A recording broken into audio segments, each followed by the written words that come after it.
Hey guys, welcome back to Welcome Home Custom. Today we are going to learn how to assemble our Windmill showstopper. Let's get started.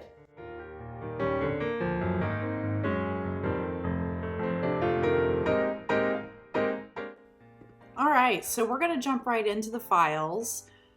Looking at the cut by color section, which is what we're going to review today, you can see that there are a number of different woods labeled along with maple scored and oak scored. Yes, there are 2 oaks and there are 2 maples, and you need to cut both. So for the oak scored, you'll see that there are score lines on the top and the numbers are over to the side. For all scored pieces, you put your material good side face up in your laser. Always check your 1-inch square to make sure it is truly 1 inch, and then we are ready to send it to the laser. Now for the other files that do not have scored after the wood name, we are going to place this material face down in our laser. So good side face down, and we're going to score the numbers onto the back of the pieces. Again, check your 1-inch box and we can send it to the laser. On the painted gray file, we do want to make sure that we keep our pieces sorted.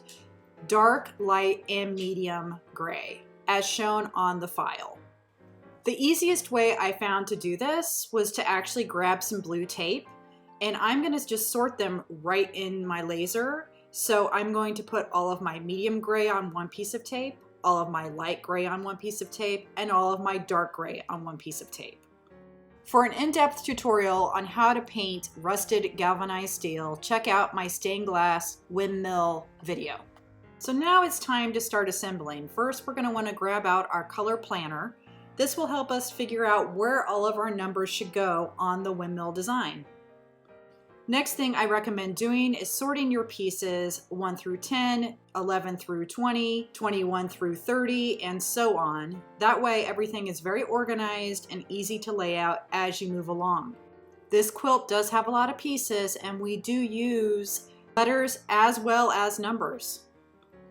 So now, once we are wrapping up all of these pieces, we're going to jump on over to start taping. Now, remember, it's very important that you coat all of your pieces with polyurethane so that your galvanized steel stays intact and stays nice and rusty.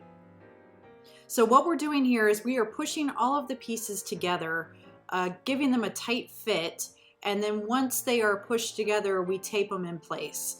This is going to make the gluing process a lot easier. Now that we're taped up, we are going to grab a board similar in size. I just grabbed a 24 by 24, and I am going to flip the entire thing over. And we are going to expose all of the numbers printed on the back of the windmill.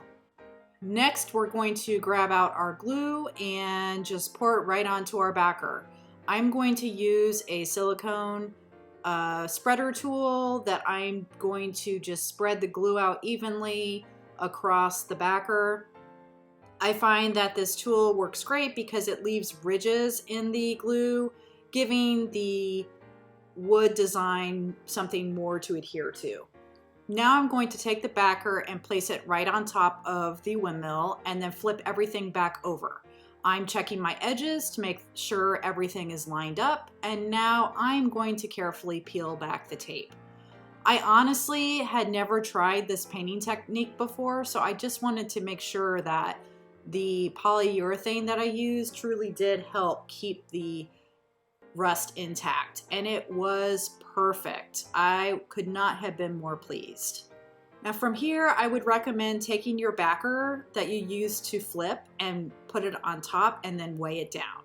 Often do this towards the end of the day and let it sit overnight. All right, guys, that's it. Hope you found this tutorial helpful. Please make sure to subscribe to check out more videos like this. Thanks.